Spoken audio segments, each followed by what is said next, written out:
வாழைக்காயும் உருளைக்கிழங்கும் சேர்த்து தாங்க இன்றைக்கி வறுவல் மசாலா போட்டு வறுக்க போகிறேன். இது வறுவல் பொடி, குழம்பு மிளகாய்த்தூள் எது வேணாலும் நீங்கள் போட்டுக்கோங்க. சோம்பு தாளித்து வச்சுங்க. எண்ணெயை வச்சுட்டு நல்லெண்ணெயில் சோம்பு தாளித்து விட்டுட்டு அப்புறம் மசால் பொடி, கல் உப்பு தான் போட்டிருக்கேன். அந்த கல் உப்பு போட்டதை உங்களுக்கு காட்டல. மசால் பொடி போட்டிருக்கேன். தோசைக்கல்லே போட்டு இது நல்ல கனமான சட்டிங்க. வெயிட்டு இது எனக்கு தூக்கவே முடியாது, அந்தளவுக்கு ஒரு வெயிட்டான சட்டி. அதை இந்த தோசைக்கல்லை சொல்கிறேன். தவா அல்லது தோசைக்கல் அப்படின்னு சொல்லல. இதை ஃபஸ்ட்டு இந்த எண்ணெயிலே பிரட்டி விட்டாச்சுங்க.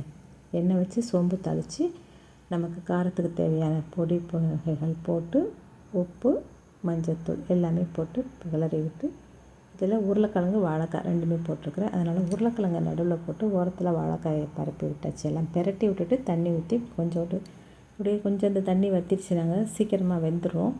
தோசைக்கல்ல வேகும்போது ரொம்ப சீக்கிரமாக வந்துடும். இதுவும் கனமான இந்த கல் உப்பு தான் நான் போட்டிருக்கேன். ஏற்கனவே போட்டுவிட்டேன். இப்போ உங்கள்கிட்ட காட்டுறேன்.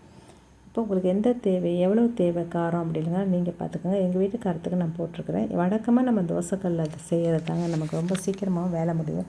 இப்போ உருளைக்கிழங்கு வாழைக்காயும் ஒரே சமயத்தில் எப்படி வேகும் அப்படின்னா, உருளைக்கிழங்கு கொஞ்சம் பொடியாக போட்டிருக்கேன் பாருங்கள், வாழைக்காயை கொஞ்சம் பெருசாக போட்டிருக்கேன். ரெண்டையுமே கலந்து வச்சு வேக வச்சு அதாவது வெந்ததை மூடி வச்சுட்டு திரும்ப கொஞ்சம் அப்படியே ஃப்ளேமை கூட்டி விட்டுட்டு அப்புறம் இந்த மசாலா நல்லா கொஞ்சம் செவந்ததை அப்புறம் சிம்மில் போட்டுருணுங்க. அப்படியே வறுத்துற வேண்டியதான்.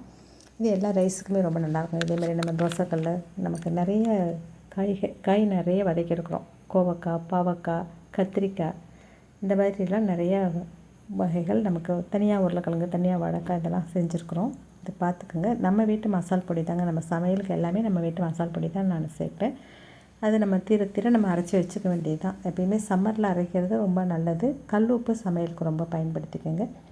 இந்த தோசைக்கல்லை பற்றி சொல்லணும்னா அதை தூக்கவே முடியாதுன்னு சொல்லிட்டு அவ்வளோ கனமான கல்லுங்கிறப்ப சூடு ஏறிட்டால் போதுங்க. அதுக்கப்புறம் சிம்மிலே வச்சுக்கலாம். நம்ம வச்சுட்டு நம்ம பாட்டு வேலையை பார்த்துடலாம்.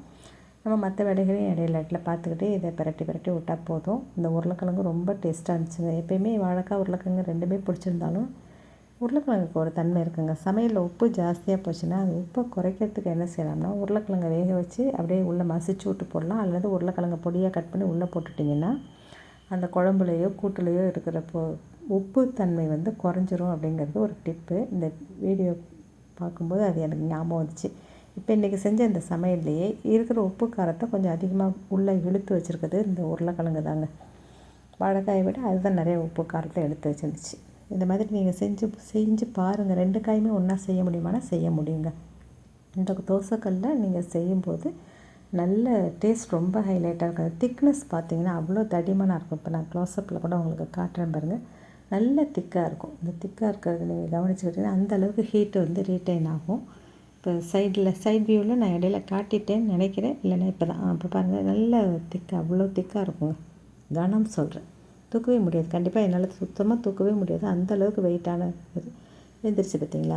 இன்னும் கொஞ்சம் நேரத்தில் நான் நிப்பாட்டிடுவேன். இப்போ மசிச்சு காட்டுறேன் பாருங்கள். வெந்துருச்சு, வாழைக்காயும் வெந்துருச்சு, இதுவும் வெந்துருச்சு. ரெண்டுமே டேஸ்ட்டாக இருந்தாலும் உருளைக்கிழங்கு தான் ரொம்ப ஹைலைட்டாக இருந்துச்சு. இந்த ரெண்டுமே ஒன்றா சேர்த்து வறுக்கும்போது. இந்த வீடியோ பிடிச்சிருந்தால் சப்ஸ்கிரைப் பண்ணுங்கள், லைக் பண்ணுங்கள், ஷேர் பண்ணுங்கள். தேங்க்யூ.